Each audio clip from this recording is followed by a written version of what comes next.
Good morning aspirants, welcome to my channel and thanks for clicking on my video। तो कैसे हो आप सब? आई होप आप सब बहुत अच्छे होंगे। मैं भी बिल्कुल अच्छी हूँ।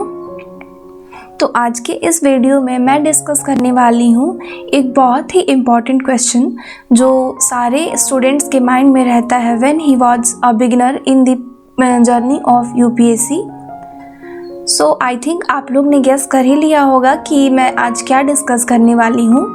तो आज मैं डिस्कस करने वाली हूँ about UPSC preparation and the question is how to start the preparation of UPSC, which time is the best for starting its preparation and which source should we refer first, so etc. सो हमारे mind में बहुत सारे question होते हैं कि हम UPSC की preparation कब स्टार्ट करें, कब इसका बेस्ट टाइम है जब हमें इसे स्टार्ट करना चाहिए, कौन सी सोर्स रेफ़र करना चाहिए and in fact when we was beginner. So हमारे माइंड में भी ऐसे ही बहुत सारे क्वेश्चन थी। तो आज मैं वही आप लोग के साथ डिस्कस करने वाली हूँ। तो मैं बिल्कुल फाउंडेशन से स्टार्ट करने वाली हूँ। अगर आप 10th में हो तो this is not your best time. इस टाइम आपको अपनी बोर्ड को प्रेफर करनी चाहिए एंड अपनी लाइफ को एंजॉय करनी चाहिए बिकॉज यूपीएससी की जर्नी इतनी शॉर्ट नहीं है, आपको इसमें बहुत लंबी जर्नी ट्रैवल करनी है। तो अभी आप अपनी बोर्ड को प्रेफर करो एंड अपनी लाइफ को एंजॉय करो। And for those who are in 11th and 12th, तो स्टार्टिंग में हमारे अंदर बहुत इंथुजियास्टिक रहती है, बहुत एक्साइटमेंट रहती है। तो अगर आप ऐसा है कि आपको लगता है कि आप अपने 12th बोर्ड के साथ यूपीएससी की प्रिपरेशन भी स्टार्ट कर सकते हो, तो you can go with that and for that I will recommend you first आप यू शुड फॉलो एनसीईआरटी। तो हम लोग तो जब बिगनर होते हैं तो बहुत सारी वीडियोस देखते हैं। तो आप लोग ने भी तो बहुत सारी वीडियोस देखा होगा एंड सबने सुना होगा कि सारे लोग यही रेफ़र करते हैं कि आपको एनसीईआरटी पढ़नी चाहिए। तो एनसीईआरटी क्यों पढ़नी चाहिए? तो मैं आपको बता दूं, एनसीईआरटी बहुत बेसिक्स बुक्स हैं एंड अगर आप एनसीईआरटी पढ़ लेते हो अच्छे से तो आप 6 से 12 तक, तो आपको एडवांस जब कोर्स करोगे यूपीएससी की तो आपको बहुत हेल्पफुल लगेंगी।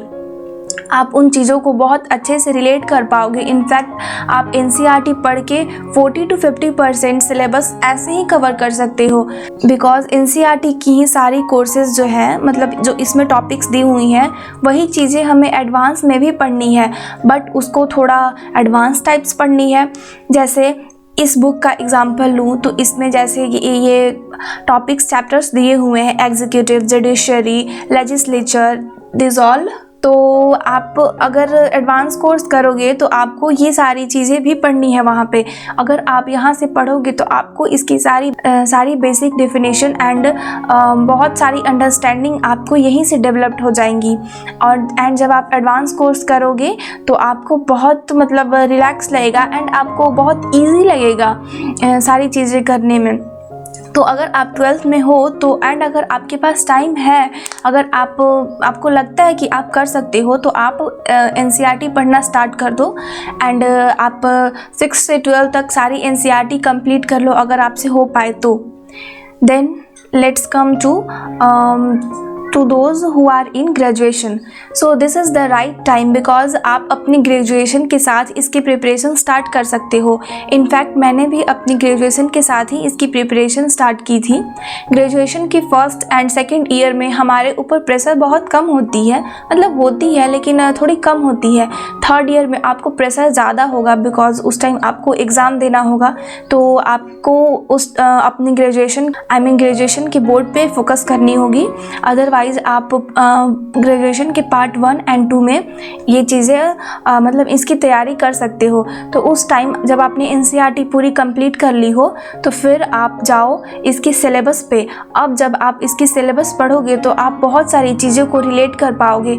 जो सिलेबस में पॉइंट जो कीवर्ड्स मेंशन है वो आप पढ़ चुके होंगे।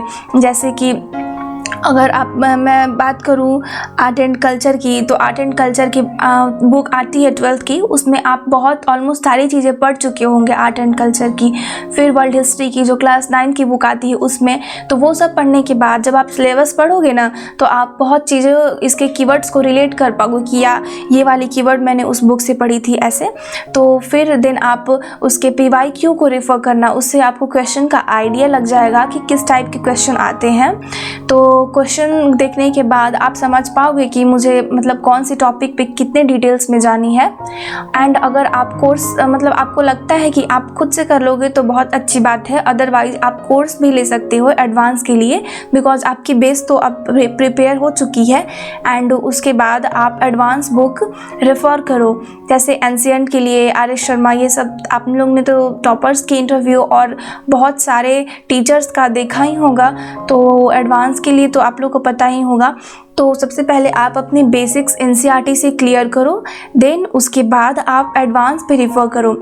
जब NCERT क्लियर करने के बाद जब एडवांस पे रेफ़र करोगे तो आपको बहुत मतलब मज़ा आएगा पढ़ने में। एंड आपके ग्रेजुएशन के साथ ही आपका UPSC का भी जो ये सिलेबस है वो कंप्लीट हो जाएगा। एंड ग्रेजुएशन के बाद आप डायरेक्ट एग्ज़ाम दे सकते हो, अगर आप कंफर्टेबल हो तो फिर आप मेंस राइटिंग ये सब अपना स्टार्ट कर सकते हो। एंड ग्रेजुएशन कंप्लीट होने के बाद आप एग्ज़ाम दे सकते हो।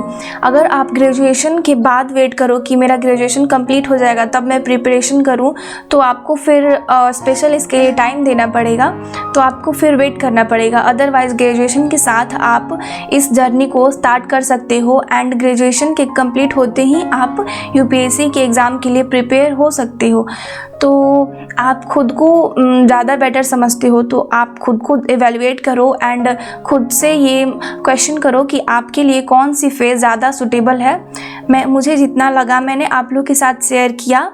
एंड आई होप आप लोग को मेरी वीडियो हेल्पफुल लगी होगी। सो thanks for watching my video and see you soon with new video. Till then, take care, have a good day.